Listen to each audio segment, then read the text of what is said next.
Is it stuck? Does it all of a sudden want to go off key, or does it come clear? And of course, sometimes I'll use the sounds of let's see.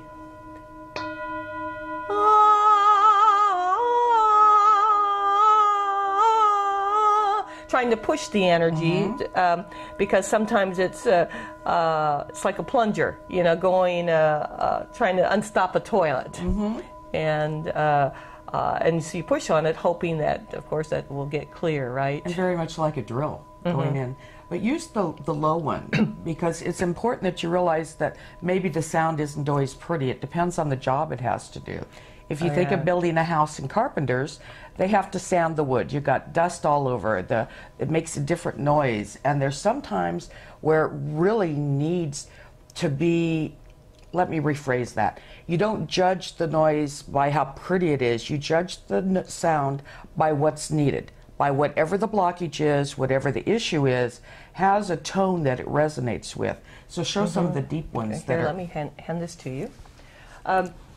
Because one thing that I found out that we talked about, remember, was instead of just perhaps, and it was having to do with self-healing, and that's how that's how you kind of learn. You see, does it work on me? You know, then can I use it with someone else? Right. Is when it hurts, like I had a bad ankle, and I went into sound and tried to connect with the consciousness of where it hurt. And then in my mind it was like, okay, what sound would help bring it back into harmony? Right. You know, harmony meaning everything coming. And it's interesting the musical words that really mean harmony or balance. Yes.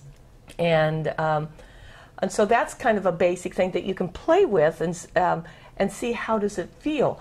And when I do scan, I'll use different vowel sounds to break through blockages. I'll use other vowel sounds.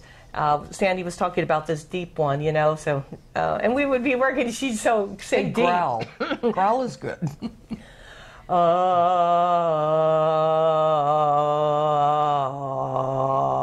Now see how she got there? It's got a vibration to it. It's got a rasp to it. So it isn't always hitting the note perfectly. Yes, see? And that works. Especially if you've had something that's been there for a long time and it's really deep. It really, you'll go down.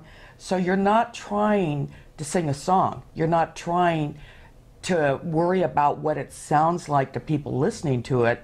You're focused on the resonance between it and what you're trying to work with. Right. And different, different sounds will have different sound waves, different ways of spinning and operating and vibrating, and so we'll use something like that, or we might do. I used to call it nasty E. So if I couldn't get through a real tight blockage, and I would go,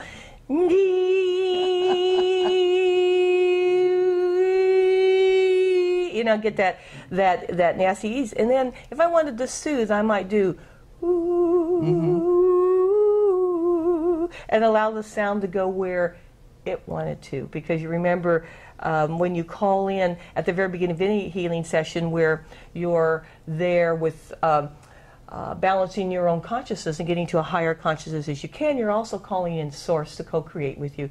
So it's allowing Source through you and as you to direct where the sound's going.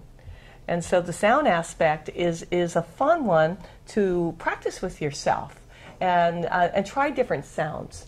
And before you go further, let's go back to where the sound is going to. Okay. Because she does difference in direction too, or difference in closeness. So it's not like she's standing up here singing over there.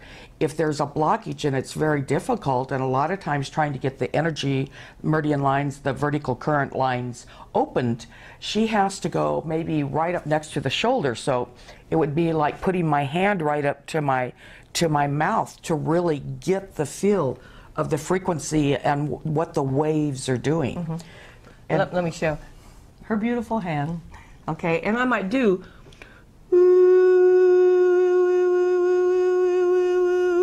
and in my mind I would actually I'm not just feeling it, But if there's a blockage in the arm, I may be imagining, sensing, seeing, whatever sense you have, that it's going up the arm.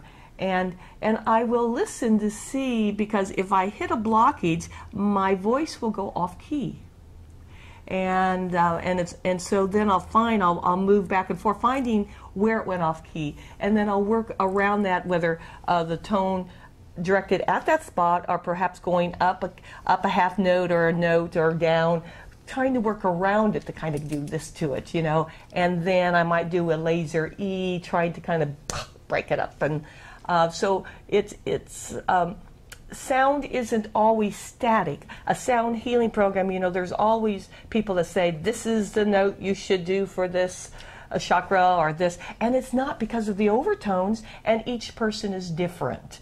And so with everybody has a different family line of consciousness, they have different DNA codings, different sounds are going to affect them. There are even sounds that have to do with family clan affiliations, the area of the country you come from.